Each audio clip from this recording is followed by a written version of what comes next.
Hello guys, I am Ricky and your most welcome to our YouTube channel Nirmala Nirvana classes. हम लोग physics देख रहे थे और फिजिक्स की जो अगली टॉपिक है वह आपके सामने लेकर उपस्थित हुए हैं, जिसका नाम है लेंस की क्षमता, पावर ऑफ लेंस, है ना। पावर ऑफ लेंस को हम लोग पढ़ेंगे। इसके पहले जो वीडियो था उसमें हम लोगों ने देखा कि जो उत्तल लेंस है उसकी इमेज, वस्तु को कहाँ कहाँ रखेंगे तो उसकी इमेज कहाँ कहाँ बनेगी, है ना। वस्तु को हटाते जाएंगे इमेज हटते जाएगा, या वस्तु को कहाँ रखेंगे तो उसकी प्रतिबिंब कहाँ बनेगी। इन चीज़ों को हमने अगली वीडियो में सीखा। तो उत्तल लेंस का टॉपिक तो वहाँ खत्म हो गया। उसके बाद था अवतल लेंस। तो अवतल लेंस में कोई खास जो है उसकी अलग अलग केस ज़्यादा है नहीं। तो अवतल लेंस को हम एक सरसरी निगाह से देख लेते हैं। यहाँ पर जो उसका स्पेशल पॉइंट है, कुछ पॉइंट है उसमें जिसको हम लोग देख लेते हैं और उसके बाद आगे बढ़ेंगे, लेंस की क्षमता, पावर ऑफ लेंस को पढ़ेंगे। तो आइए अवतल लेंस का जो पॉइंट है उसको देख लेते हैं। अवतल लेंस में प्रतिबिंब F2 एवं प्रकाशी केंद्र O के बीच बनता है। अवतल लेंस आप जान ही रहे हैं, अवतल लेंस का फिगर ये देखिए, ये है अवतल लेंस। तो क्या कहा, अवतल लेंस में प्रतिबिंब F2 एवं प्रकाशी केंद्र O के बीच बनता है। अब कहीं वस्तु रखिए, प्रतिबिंब कहां बनेगा, F2 एवं O के बीच बनेगा। तो अब बताइए, अगर इतना सर्टेन केस है तो इसमें आप ये कैसे कह सकते हैं कि इसका अलग अलग और भी केस होगा। जब सीधा है, एक ही केस है, तो फिर सोचना क्या है। क्या कहा कि अवतल लेंस में प्रतिबिंब F2 एवं प्रकाशी केंद्र O के बीच बनता है। अब ये रहा F2 और ये रहा प्रकाशी केंद्र O, तो इसके बीच ही इमेज बनेगा। अवतल लेंस में प्रतिबिंब F2 एवं प्रकाशी केंद्र के बीच बनता है, यह सीधा बनता है। यहां पर जो इमेज बनेगी वो कैसा बनेगा, सीधा बनेगा, आभासी बनेगा एवं वस्तु से छोटा बनेगा। कैसा बनेगा, वस्तु से छोटा बनेगा। चाहे वस्तु कहीं पर भी रखी जाए, वस्तु को आप कहीं पर भी रखिए अवतल लेंस में, तो उसकी जो इमेज बनेगी वह वस्तु से छोटी होगी, सीधी होगी और आभासी होगी। एक बात याद रखिए, जो प्रतिबिंब सीधा होगा वह आभासी होगा, जो प्रतिबिंब वास्तविक होगा वह उल्टा होगा।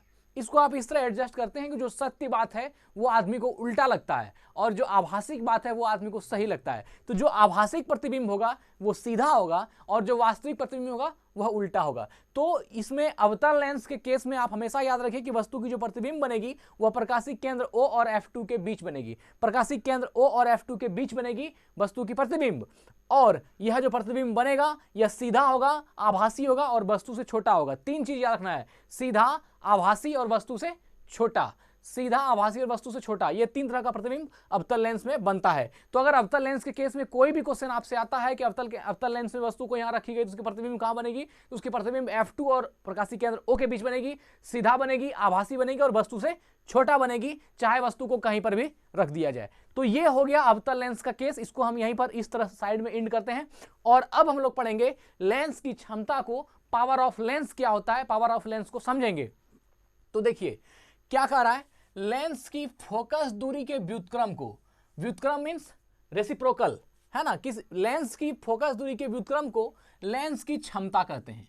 लेंस की कैपेसिटी या पावर ऑफ लेंस किसको कहते हैं, तो लेंस की जो फोकस दूरी है उसके व्युत्क्रम को, व्युत्क्रम अर्थात रेसिप्रोकल, रेसिप्रोकल अर्थात उल्टा। जैसे मान लीजिए कहीं पर 2/5 लिखा हुआ है, तो 2/5 का रेसिप्रोकल कहा जाए या इसका व्युत्क्रम कहा जाए तो वो क्या हो जाएगा, वो 5/2 हो जाएगा, मतलब 5 ऊपर और 2 नीचे हो जाएगा। तो इसको हम लोग व्युत्क्रम कहते हैं, रेसिप्रोकल कहते हैं। जैसे मान लीजिए एक प्रश्न पूछ दिया जाए आपसे कि 2 का रेसिप्रोकल क्या होगा या 2 का व्युत्क्रम क्या होगा, तो 2 को हम इस रूप में लिख सकते हैं 2/1। इसका रेसिप्रोकल जैसे करेंगे तो जो इसका डिनोमिनेटर है वो ऊपर हो जाएगा और जो नोमिनेटर है वो नीचे हो जाएगा। ये होता है व्युत्क्रम का, ये होता है व्युत्क्रम में कि जो ऊपर वाला अंश है वो हर हो जाता है, जो हर है वो अंश हो जाता है। इसको हम लोग व्युत्क्रम बोलते हैं, रेसिप्रोकल बोलते हैं, या और भी जो भी चीज बोलते हैं। इसको बात समझने का ये है कि जो नोमिनेटर, जो डिनोमिनेटर है वो ऊपर हो गया और जो नोमिनेटर था वो नीचे हो गया।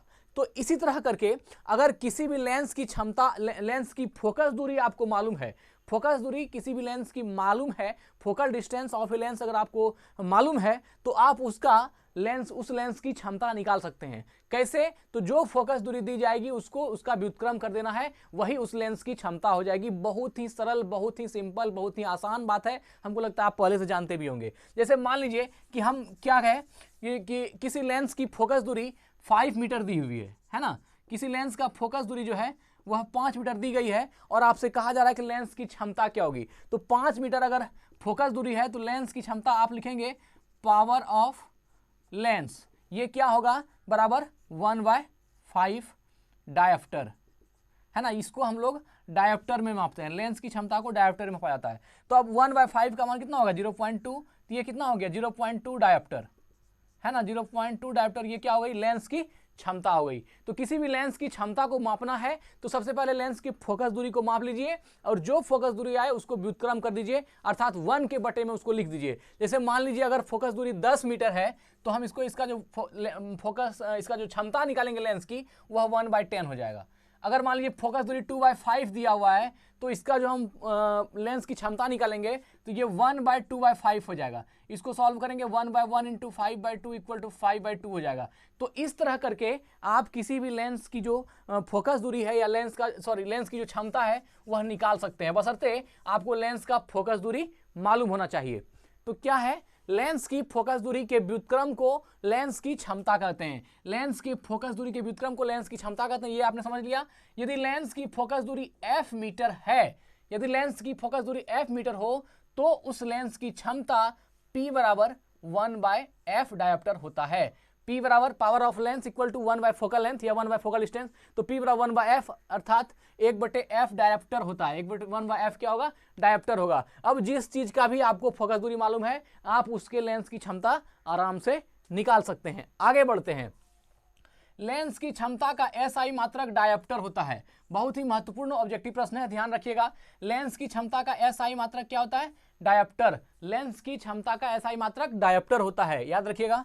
उत्तल लेंस की क्षमता धनात्मक, सुपर, बहुत ही महत्वपूर्ण प्रश्न है, इसको अभी तुरंत ध्यान में रख लीजिए, अभी तुरंत याद कर लीजिए, एग्जाम में 100% आता है। उत्तल लेंस जो है, जो कॉन्वेक्स लेंस है, उत्तल लेंस की क्षमता हमेशा धनात्मक होती है एवं कॉनकेव लेंस जो अवतल लेंस है इसकी क्षमता ऋणात्मक होती है। क्या होती है ऋणात्मक अर्थात निगेटिव होती है, और उत्तल लेंस की क्षमता होती है वो धनात्मक होती है अर्थात पॉजिटिव होती है। तो यह हमेशा आपको याद रखना है कि उत्तल लेंस की जो क्षमता होगी वह हमेशा पॉजिटिव होगा और साथ ही अवतल लेंस की क्षमता क्या होगी ऋणात्मक होगी। अब आप इसको याद ऐसे रख सकते हैं, मान लीजिए उत्तल लेंस का शेप ऐसा होता है और अवतल लेंस का शेप ऐसा होता है। तो देखिए जो बाहर की तरफ बाहर निकाला है, जो बाहर की तरफ छाती तान के खड़ा है, आप इसको मान लीजिए कि ये पॉजिटिव होगा, है ना, उसके बारे में समझ लीजिए वो धनात्मक होगा, उसकी क्षमता धनात्मक होगी। और जो अंदर की ओर दबा हुआ है यह अवतल लेंस है, इसकी क्षमता क्या हो जाएगी निगेटिव हो जाएगी। इस तरह करके भी अगर आप ध्यान में रखें तो आपको हमेशा याद रहेगा। यह इसलिए बताते हैं ताकि आपको दिमाग में रह जाए। तो उत्तल लेंस की क्षमता हमेशा पॉजिटिव होगी, बाहर की तरफ वो निकला होता है उसका शेप, इसलिए वो एकदम बाहर की तरफ निकला रहेगा। और जो अवतल लेंस है वो अंदर की ओर धंसा रहता है, इसलिए बुझिए कि इसका जो शेप होगा अंदर की ओर चिपटा हुआ होगा, उसकी चेस्ट अंदर की ओर धसी होगी, तो ये किस में जा रहा है ये निगेटिव में जा रहा है। इसलिए ध्यान रखिएगा उत्तल लेंस की क्षमता धनात्मक एवं अवतल लेंस की क्षमता ऋणात्मक होती है। आगे बढ़ते हैं, यदि दो लेंस को परस्पर सटाकर रख दें तो उनकी क्षमताएं जुड़ जाती है। ये बहुत ही महत्वपूर्ण पॉइंट है, इसको समझेंगे हम लोग कि कह रहा है यदि दो लेंस को आपस में सटाकर रख दें तो उसकी क्षमताएं आपस में जुड़ जाती है। जैसे मान लीजिए कोई भी दो लेंस है, एक लेंस की क्षमता है, एक लेंस का फोकस लेंथ 5 है, एक का 2 है, तो इसकी क्षमता निकालेंगे 1/5 और इस लेंस की क्षमता निकालेंगे 1/2।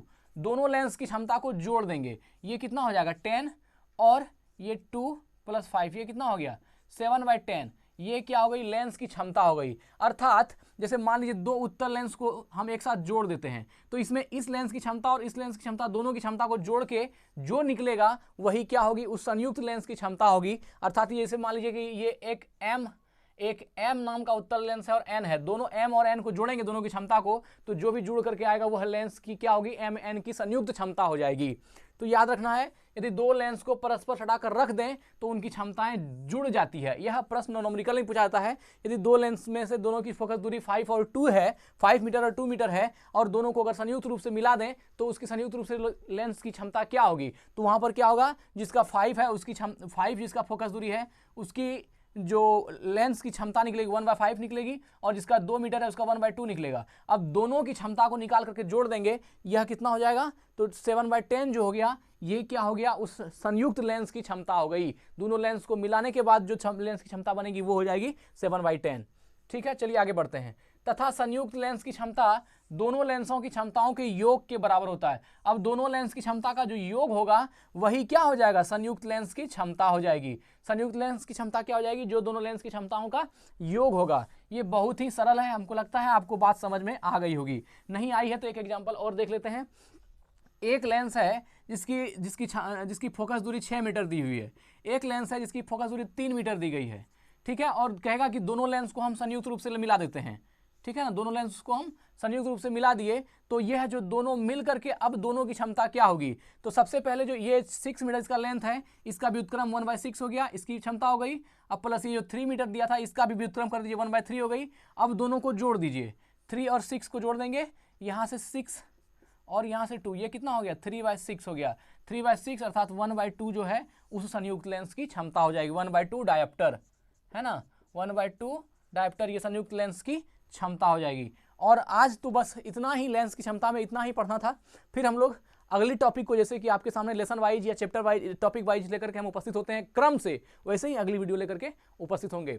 और अगर चैनल को सब्सक्राइब नहीं किए हैं तो कर लीजिए, वीडियो देख चुके हैं तो लाइक भी कर दीजिए, कमेंट में बताइए कि आपको कैसा वीडियो चाहिए या क्या कमी रह गई उसको जरूर बताइएगा ताकि हम आगे उसमें सुधार करें। धन्यवाद, स्वस्थ रहें, अपना ख्याल रखें। थैंक यू, जय हिंद।